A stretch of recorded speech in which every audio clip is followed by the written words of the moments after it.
नमस्कार साहित्य प्रेमियों, आपका स्वागत है साहित्य सागर चैनल में। आज हम लेकर आए हैं मुंशी प्रेमचंद जी की लिखी कहानी झांकी। आए कई दिनों से घर में कलह मचा हुआ था। माँ अलग मुंह फुलाए बैठी थी, स्त्री अलग। घर की वायु में जैसे विष भरा हुआ था। रात को भोजन नहीं बना। दिन को मैंने स्टोव पर खिचड़ी डाली, पर खाया किसी ने नहीं। बच्चों को भी आज भूख न थी। छोटी लड़की कभी मेरे पास आकर खड़ी हो जाती, कभी माता के पास, कभी दादी के पास, पर कहीं उसके लिए प्यार की बातें न थीं। कोई उसे गोद में न उठाता था, मानो उसने भी अपराध किया हो। लड़का शाम को स्कूल से आया। किसी ने उसे कुछ खाने को न दिया, न उससे बोला, न कुछ पूछा। दोनों बरामदे में मन मारे बैठे हुए थे और शायद सोच रहे थे, घर में आज क्यों लोगों के हृदय उनसे इतने फिर गए हैं। भाई बहन दिन में कितनी बार लड़ते हैं, रोना पीटना भी कई बार हो जाता है, पर ऐसा कभी नहीं होता कि घर में खाना न पके या कोई किसी से बोले नहीं। ये कैसा झगड़ा है कि 24 घंटे गुजर जाने पर भी शांत नहीं होता, ये शायद उनकी समझ में ना आता था। झगड़े की जड़ कुछ न थी। अम्मा ने मेरी बहन के घर तीजा भेजन के लिए जिन सामानों की सूची लिखाई, वह पत्नी जी को घर की स्थिति देखते हुए अधिक मालूम हुई। अम्मा खुद समझदार है, उन्होंने थोड़ी बहुत काट छांट कर दी थी, लेकिन पत्नी जी के विचार से और काट छांट होनी चाहिए थी। 5 साड़ियों की जगह 3 रहें तो क्या बुराई है? खिलौने इतने क्या होंगे, इतनी मिठाई की क्या जरूरत? उनका कहना था, जब रोजगार में कुछ मिलता नहीं, दैनिक कार्यों में खींचतान करनी पड़ती है, दूध घी के बजट में तकलीफ हो गई, तो फिर तीजे में क्यों इतनी उदारता की जाए? पहले घर में दिया जलाकर तब मस्जिद में जलाते हैं। ये नहीं कि मस्जिद में तो दिया जला दें और घर अंधेरा पड़ा रहे। इसी बात पर सास बहू में तकरार हो गई, फिर शाखें फूट निकली। बात कहां से कहां जा पहुंची, गड़े हुए मुर्दे उखाड़े गए। अन्योक्तियों की बारी आई, व्यंग्य का दौर शुरू हुआ और मौन अलंकार पर समाप्त हो गया। मैं बड़े संकट में था। अगर अम्मा की तरफ से कुछ कहता हूं तो पत्नी जी रोना धोना शुरू करती हैं, अपने नसीबों को कोसने लगती हैं। पत्नी की सी कहता हूं तो जन मुरीद की उपाधि मिलती है। इसलिए बारी बारी से दोनों पक्षों का समर्थन करता जाता था, पर स्वार्थवश मेरी सहानुभूति पत्नी के साथ ही थी। खुलकर अम्मा से कुछ न कहा सकता था, पर दिल में समझ रहा था कि ज्यादती इन्हीं की है। दुकान का यह हाल है कि कभी कभी बोहनी भी नहीं होती, असामियों से टका वसूल नहीं होता था, तो इन पुरानी लकीरों को पीटकर क्यों अपनी जान संकट में डाली जाए। बार बार इस गृहस्थी के जंजाल पर तबीयत झुंझलाती थी। घर में 3 तो प्राणी हैं और उनमें भी प्रेम भाव नहीं। ऐसी गृहस्थी में तो आग लगा देनी चाहिए। कभी कभी ऐसी सनक सवार हो जाती थी कि सबको छोड़ छाड़ कर कहीं भाग जाऊं। जब अपने सिर पड़ेगा तब इनको होश आएगा, तब मालूम होगा कि गृहस्थी कैसे चलती है। क्या जानता था कि यह विपत्ति झेलनी पड़ेगी नहीं, विवाह का नाम ही न लेता। तरह तरह के कुत्सित भाव मन में आ रहे थे।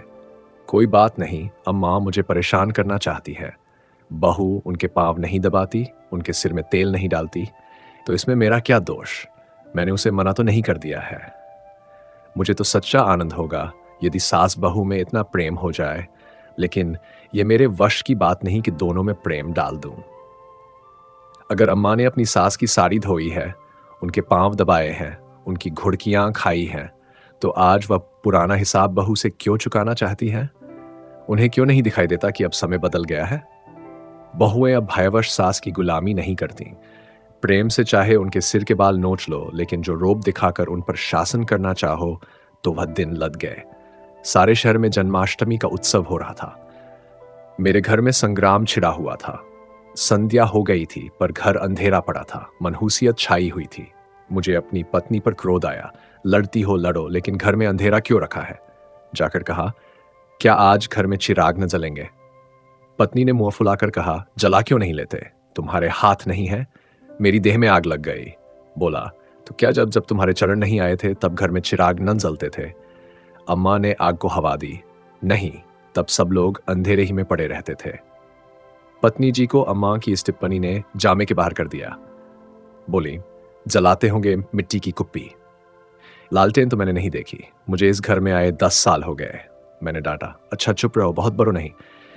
ओहो, तुम तो ऐसा डांट रहे हो जैसे मुझे मोल लाए हो। मैं कहता हूं चुप रहो। क्यों चुप रहूं? अगर एक कहोगे तो 2 सुनोगे। इसी का नाम पतिव्रत है। जैसा मुंह होता है वैसे ही बीड़े मिलते हैं। मैं परास्त होकर बाहर चला आया और अंधेरी कोठरी में बैठा हुआ उस मनहूस घड़ी को कोसने लगा जब इस कुलच्छनी से मेरा विवाह हुआ था। इस अंधकार में भी 10 साल का जीवन सिनेमा चित्रों की भांति मेरे नेत्रों के सामने दौड़ गया। उसमें कहीं प्रकाश की झलक न थी, कहीं स्नेह की मृदुता न थी। सहसा मेरे मित्र पंडित जयदेव जी ने द्वार पर पुकारा, अरे आज ये अंधेरा क्यों कर रखा है जी? कुछ सूझता ही नहीं। कहाँ हो? मैंने कोई जवाब न दिया। सोचा ये आज कहां से आकर सिर पर सवार हो गए। जयदेव ने फिर पुकारा, अरे कहाँ हो भाई? बोलते क्यों नहीं? कोई घर में है या नहीं? कहीं से कोई जवाब न मिला।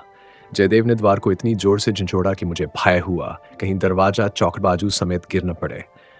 फिर भी मैं बोला नहीं। उनका आना खल रहा था। जयदेव चले गए। मैंने आराम की सांस ली। बारिश शैतान टला। नहीं घंटों सिर खाता, मगर 5 ही मिनट में फिर किसी के पैरों की आहट मिली और अब की टार्च के तीव्र प्रकाश से मेरा सारा कमरा भर उठा। जयदेव ने मुझे बैठे देखकर कुतूहल से पूछा, तुम कहाँ गए थे जी? घंटों चीखा, किसी ने जवाब तक न दिया। ये आज क्या मामला है? चिराग क्यों नहीं जले? मैंने बहाना किया, क्या जाने मेरे सिर में दर्द था। दुकान से आकर लेटे तो नींद आ गई और सोए तो घोड़ा बेचकर मुर्दों से शर्त लगाकर। हाँ यार, नींद आ गई, मगर घर में चिराग तो जलाना चाहिए था या उसका रिट्रेंचमेंट कर दिया। आज घर में लोग व्रत से हैं, हाथन खाली होगा। खैर चलो, कहीं झांकी देखने चलते हो? सेठ घुरेमल के मंदिर में ऐसी झांकी बनी है कि देखते ही बनता है। ऐसे ऐसे शीशे और बिजली के सामान सजाए हैं कि आंखें झपक उठती हैं। सिंहासन के ठीक सामने ऐसा फव्वारा लगाया है कि उसमें से गुलाब जल की फुहारें निकलती हैं। मेरा तो चोला मस्त हो गया। सीधे तुम्हारे पास दौड़ा चला आ रहा हूं। बहुत झांकियां देखी होंगी तुमने, लेकिन यह और ही चीज है। आलम फटा पड़ता है। सुनते हैं दिल्ली से कोई चतुर कारीगर आया है, उसी की यह करामात है। मैंने उदासीन भाव से कहा, मेरी तो जाने की इच्छा नहीं है भाई। सिर में जोर का दर्द है। तब तो जरूर चलो, दर्द भाग न जाए तो कहना। तुम तो यार बहुत दिक करते हो। इसी मारे मैं चुपचाप पड़ा था कि किसी तरह ये बला टले, लेकिन तुम सिर पर सवार हो गए। कह दिया मैं न जाऊंगा, और मैंने कह दिया मैं जरूर ले जाऊंगा। मुझ पर विजय पाने का मेरे मित्रों को बहुत आसान नुस्खा याद है। यो हाथापाई, धींगा मुश्ती। धौल धप्पे में किसी से पीछे रहने वाला नहीं हूं, लेकिन किसी ने मुझे गुदगुदाया और परास्त हुआ। फिर मेरी कुछ नहीं चलती। मैं हाथ जोड़ने लगता हूं, घिघियाने लगता हूं और कभी कभी रोने भी लगता हूं।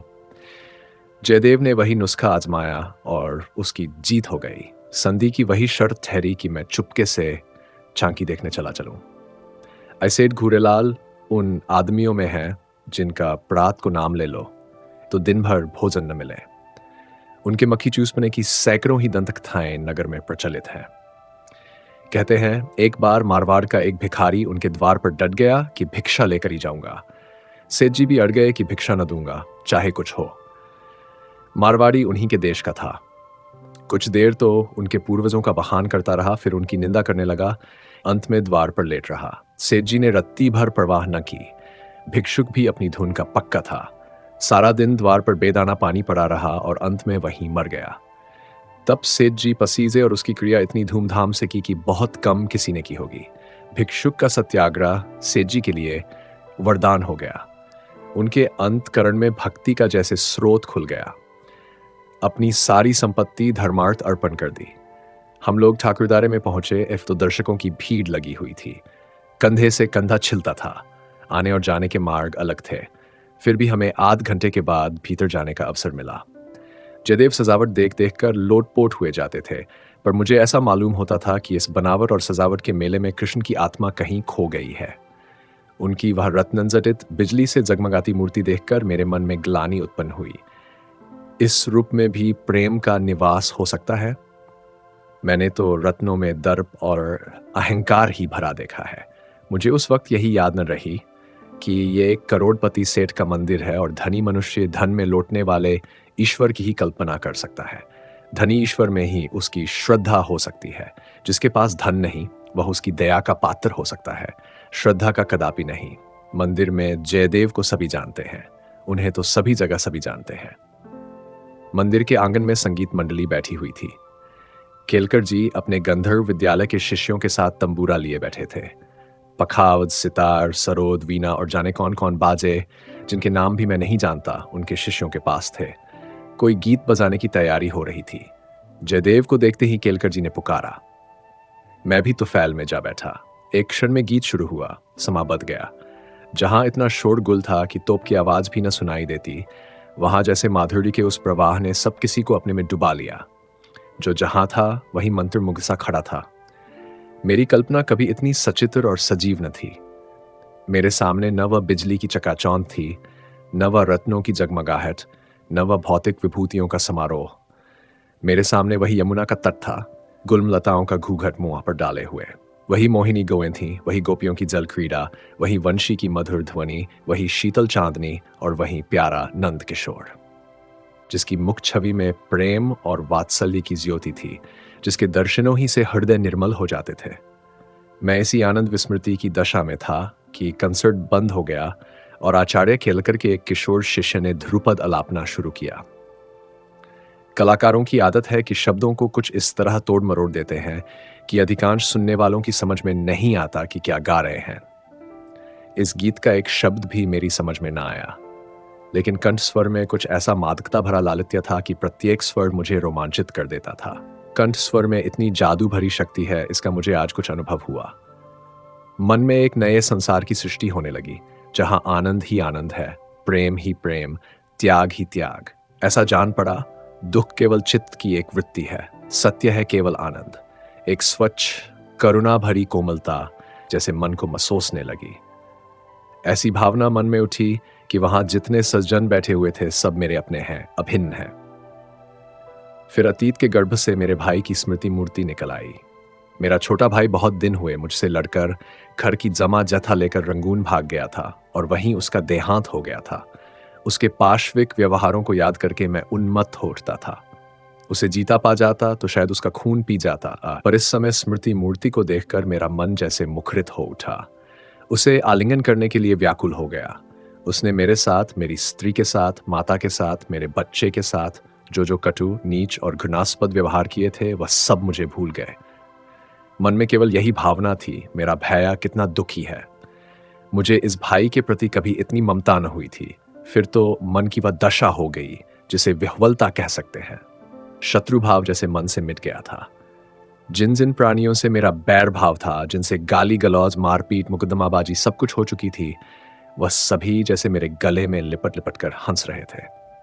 फिर विद्यापत्नी की मूर्ति मेरे सामने आ खड़ी हुई। वह मूर्ति जिसे 10 साल पहले मैंने देखा था, उन आंखों में वही विकल कंपन था, वही संदिग्ध विश्वास, कपोलों पर वही लज्जा लालिमा, जैसे प्रेम सरोवर से निकला हुआ कोई कमल पुष्प हो। वही अनुराग, वही आवेश, वही याचना भरी उत्सुकता जिसमें मैंने उस न भूलने वाली रात को उसका स्वागत किया था, एक बार फिर मेरे हृदय में जाग उठी। मधुर स्मृतियों का जैसे स्रोत सा खुल गया। जी ऐसा तड़पा कि इसी समय जाकर विद्या के चरणों पर सिर रगड़कर रोऊं और रोते रो बेसुध हो जाऊं। मेरी आंखें सजल हो गईं। मेरे मुंह से जो कटु शब्द निकले थे, वह सब जैसे मेरे ही हृदय में गड़ने लगे। इसी दशा में जैसे ममतामी माता ने आकर मुझे गोद में उठा लिया। बालपन में जिस वात्सल्य का आनंद उठाने की मुझ में शक्ति न थी, वह आनंद आज मैंने उठाया। गाना बंद हो गया। सब लोग उठ उठकर जाने लगे। मैं कल्पना सागर में ही डूबा रहा। सहसा जयदेव ने पुकारा, चलते हो या बैठे ही रहोगे? यदि इस प्रस्तुति ने आपके हृदय को स्पर्श किया हो तो कृपया इस वीडियो को लाइक करें, कमेंट करें और साहित्य सागर चैनल को सब्सक्राइब करना न भूलें। धन्यवाद।